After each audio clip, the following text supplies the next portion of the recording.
कावड़ यात्रा अपने चरम पर है। हर हर महादेव की गूंज सड़कों से लेकर शिवालयों तक सुनाई दे रही है। और अब कल सावन का पहला सोमवार है, यानी शिव भक्ति का सबसे बड़ा दिन। कल सुबह से ही शिवालयों में शिव भक्तों का जन सैलाब उमड़ पड़ेगा। मंदिर भोलेनाथ के जयकारे से गूंजेंगे और इसी आस्था को सुरक्षित रखने के लिए योगी सरकार का ऑपरेशन कवच एक्टिव हो चुका है। यूपी के हर प्रमुख शिवालय में भारी पुलिस बल की तैनाती है। मंदिरों के बाहर अब सिर्फ भक्त नहीं, योगी फोर्स भी खड़ी है। मुजफ्फरनगर से लखनऊ तक सुरक्षा के कड़े इंतजाम किए गए हैं। योगी फोर्स का साफ संदेश है, अगर किसी ने माहौल बिगाड़ने की कोशिश की, अगर आस्था से खेलने की जुर्रत की, तो खैर नहीं। कांवड़ यात्रा पर सरकार की पैनी नजर है। अब सावन के पहले सोमवार से पहले शिवालयों की सुरक्षा बढ़ा दी है।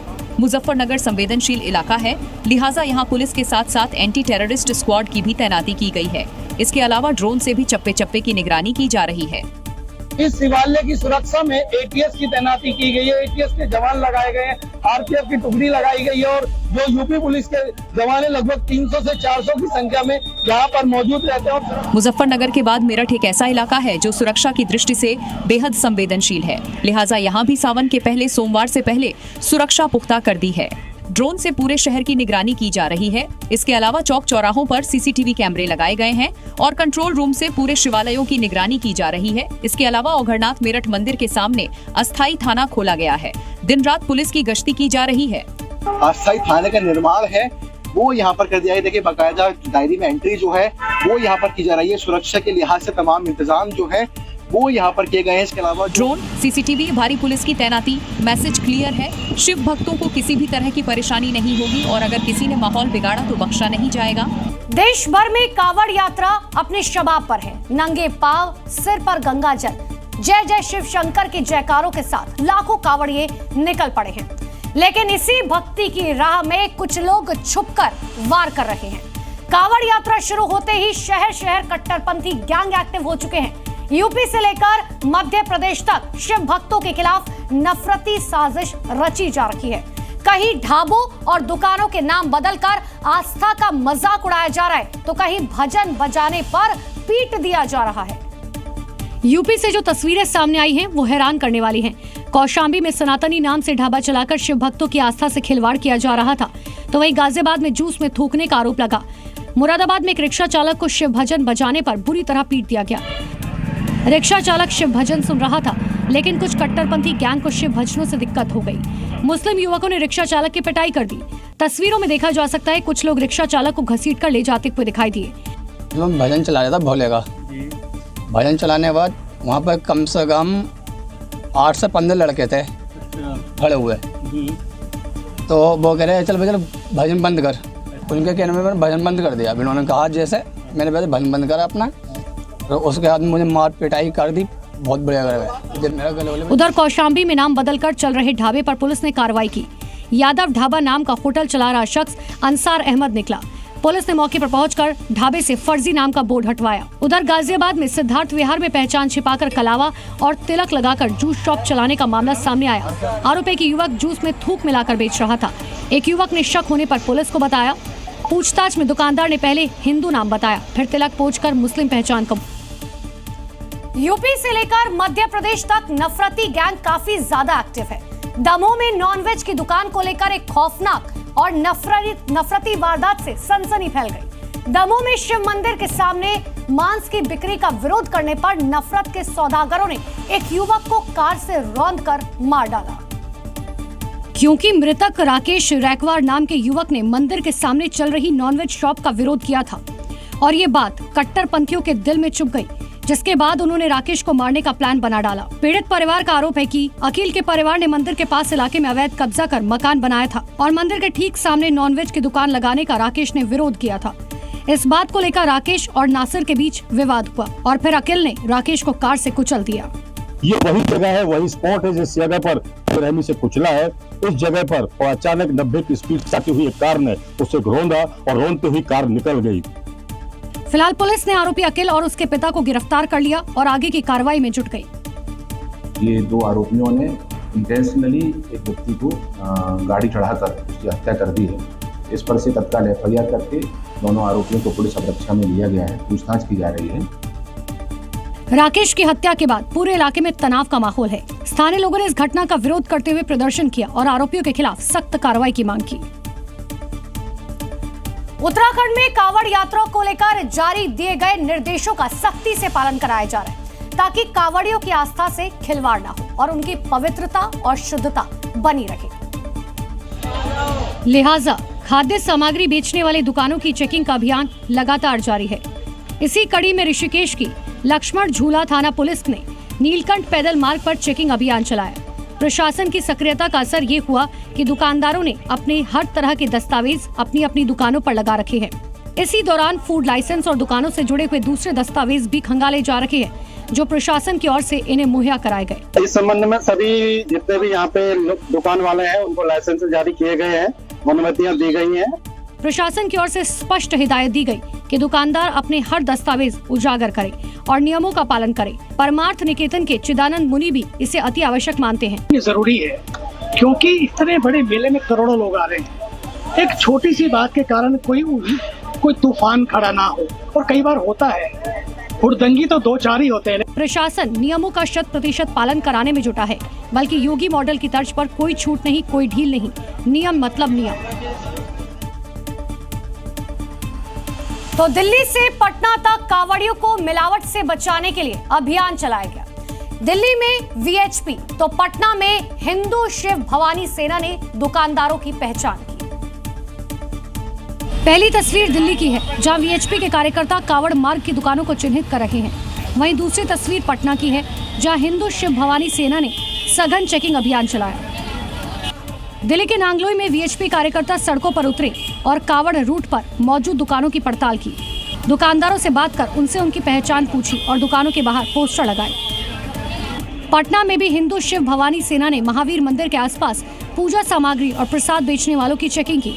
दुकानदारों को हिदायत दी कि वो जिस धर्म के हैं, दुकान के बाहर उस धर्म और नाम का बोर्ड लगाए, जिससे कांवड़ यात्रा के दौरान जाने वाले हिंदू भाइयों का धर्म भंग न हो। तो दुकानें यहाँ खुली हुई हैं, जहाँ पर कांवड़ से लेकर के कपड़े और प्रसाद सब कुछ बिकते हैं, उसकी पड़ताल कर रहे हैं और ये जानने की कोशिश कर रहे हैं कि जो दुकानदार हैं वो कौन है। हिंदूवादी संगठनों ने कमर कस ली है। अब कांवड़ रूट पर कांवड़ियों से कोई छल नहीं कर पाएगा। फरीदाबाद के अनंतपुर गांव में घरों को तोड़ने का मुद्दा अब तूल पकड़ता जा रहा है। तोड़फोड़ के विरोध में आज महापंचायत बुलाई गई और इस महापंचायत में देश भर से हजारों लोग जुटे। एक तरफ वो तस्वीर है जिसमें टूटे हुए निर्माण और कार्रवाई के बाद ध्वस्त पड़ी हुई इमारतें हैं, तो दूसरी तस्वीर महापंचायत की है, जिसमें विभिन्न राजनीतिक दलों के प्रमुख नेता, किसान संगठन और सामाजिक कार्यकर्ता शामिल हुए।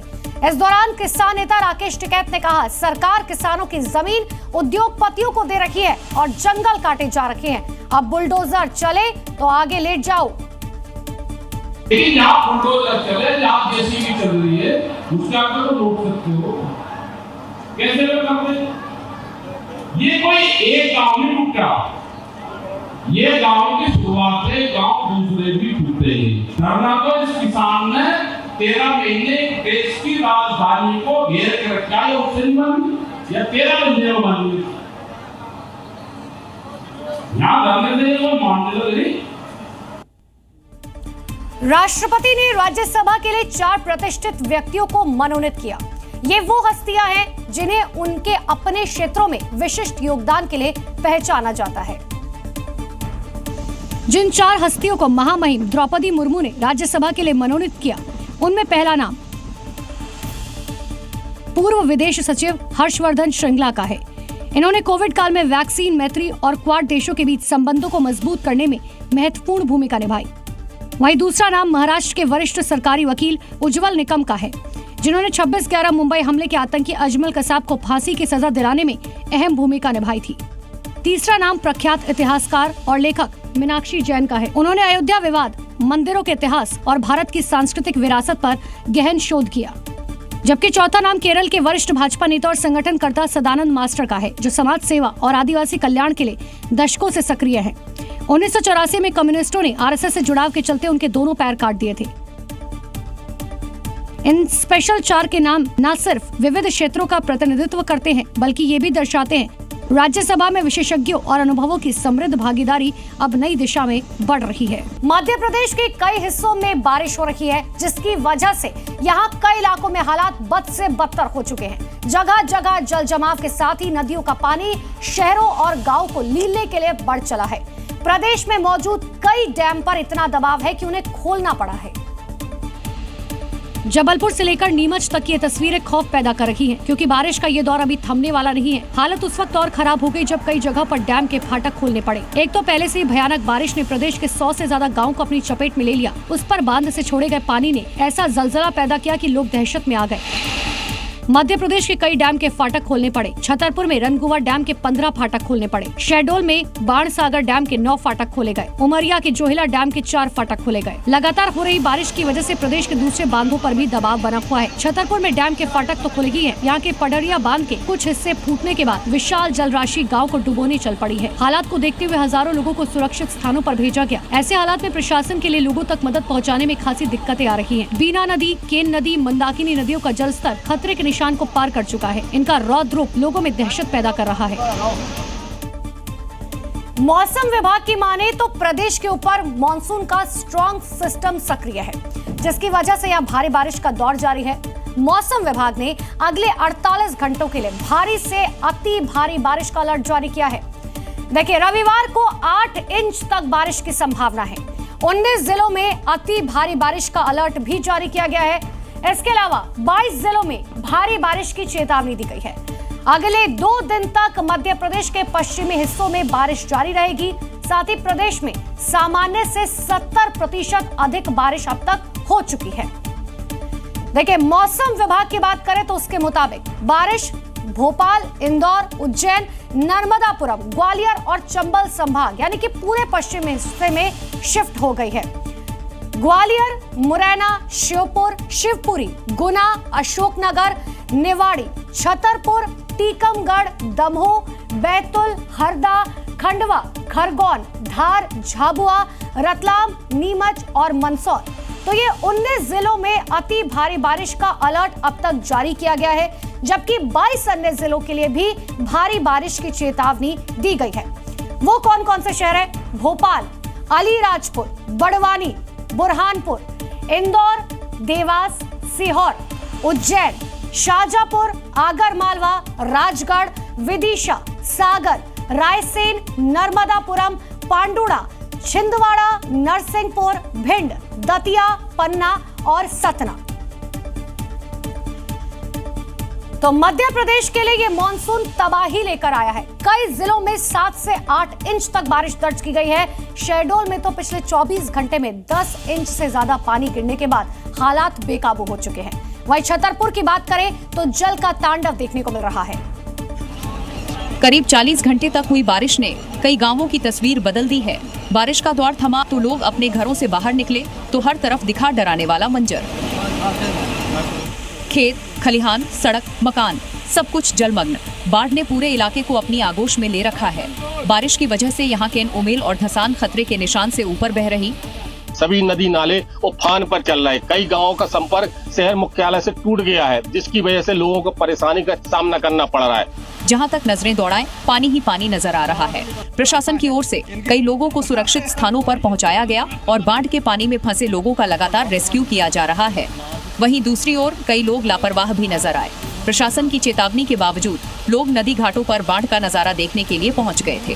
प्रशासन ने लोगों से अपील की है कि वो जान जोखिम में न डालें और नदियों या जलशयों के आसपास न जाएं, क्योंकि अगले 48 घंटों के लिए मौसम विभाग ने छतरपुर के लिए बारिश का रेड अलर्ट जारी किया है।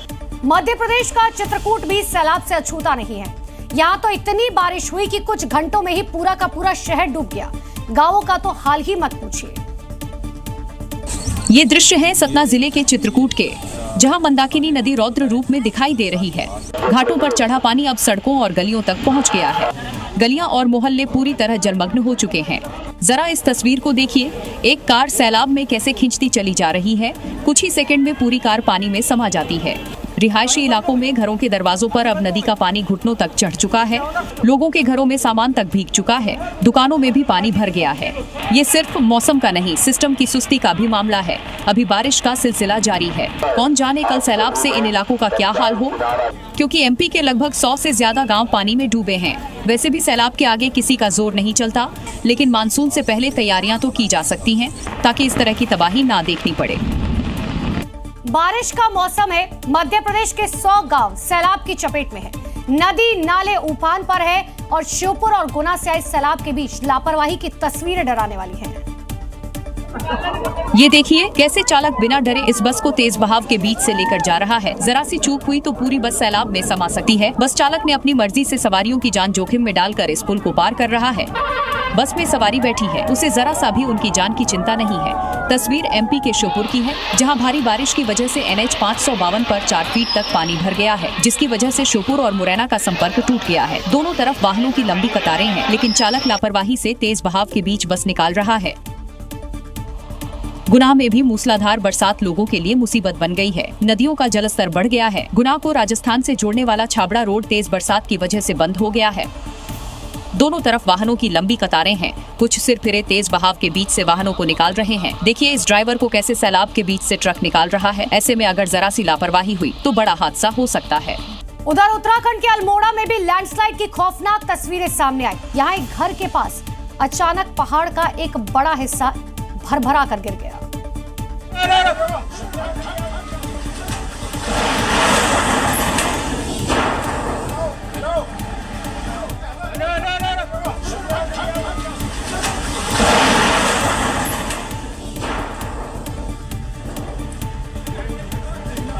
एकदम ही आ गया हो।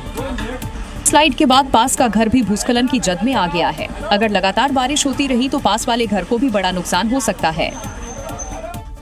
उधर हिमाचल प्रदेश में लगातार हो रही बारिश के बाद लैंडस्लाइड का खतरा काफी बढ़ गया है।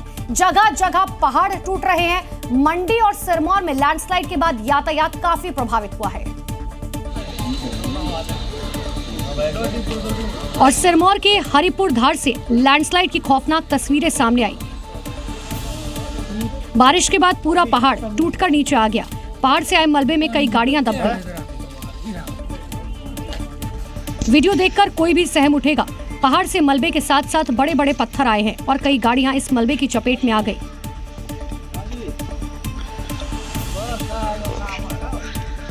दरअसल लोगों ने सड़क के किनारे अपनी गाड़ियां पार्क की थी। जब लैंडस्लाइड आया तो गाड़ियां मलबे में दब गई। गनीमत रही हादसे के वक्त कोई नीचे मौजूद नहीं था। लैंडस्लाइड के बाद पहाड़ के ऊपर और नीचे बने मकान भी खतरे की जद में आ गए। तस्वीरों में देखा जा सकता है कि लैंडस्लाइड वाली जगह के ठीक ऊपर कई मकान बने हैं।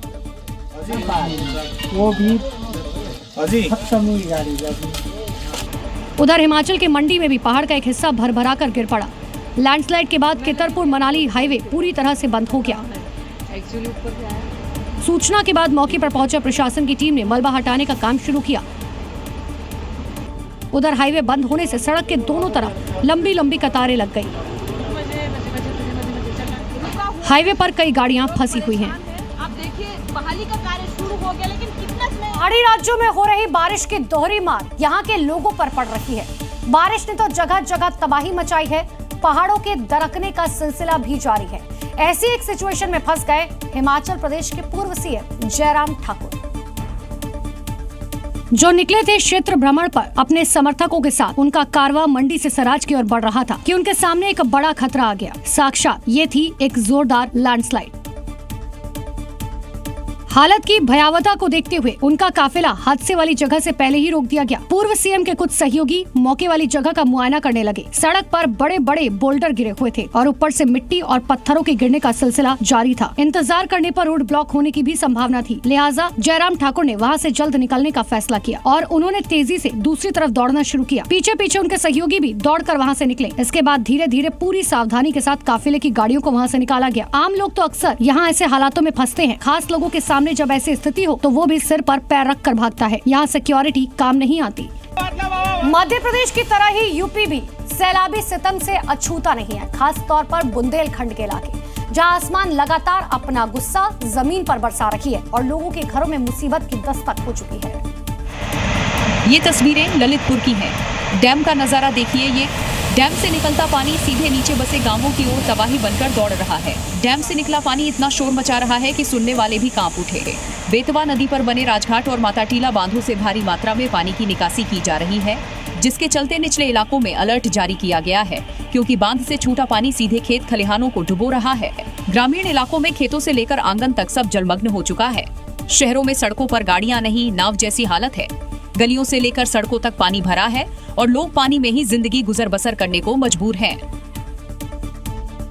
उत्तर प्रदेश के झांसी में भी बारिश से हालात बेकाबू हो चुके हैं। नदी नालों का जलस्तर बढ़ गया है। ऐसे में लोग जान जोखिम में डालकर अब नदी पार करने के लिए मजबूर हैं। देखिए कैसे रस्सियों के सहारे स्कूली बच्चों को नदी पार करवाई जा रही है। तस्वीरें झांसी के सलगुआ गांव की है। यहाँ पथराई नदी का जलस्तर बढ़ने से बाढ़ जैसे हालात हो गए। पानी सड़क से कई फीट ऊपर तक पहुंच गया, जिसके बाद ग्रामीणों की मदद से स्कूली बच्चों को रस्सियों के सहारे सुरक्षित निकाला गया। अपनी टीम के साथ पूरे बच्चों। नदी का पानी बढ़ने से गांव के 200 से ज्यादा परिवार घरों में कैद हो गए हैं, जबकि लोगों ने जान जोखिम में डालकर मासूम बच्चों को बाहर निकाला।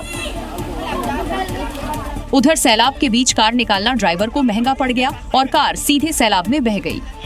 दरअसल कार सवार यहां रास्ता पार कर रहा था, लेकिन बहाव इतना तेज था कार बह गई, जिसके बाद ग्रामीणों ने रस्सियों के सहारे कार सवार लोगों को बचाया। लगातार हो रही बारिश के बाद डैम भी ओवरफ्लो हो चुके हैं, जिसके बाद झांसी के पारीचा बांध के गेट खोल दिए गए हैं। डैम से पानी छोड़े जाने के बाद नदियों का जलस्तर अचानक बढ़ गया है। निचले वाले इलाकों में बाढ़ का खतरा मंडराने लगा है। जानकारी के मुताबिक 50 गांवों में यातायात पूरी तरह बंद हो गया है।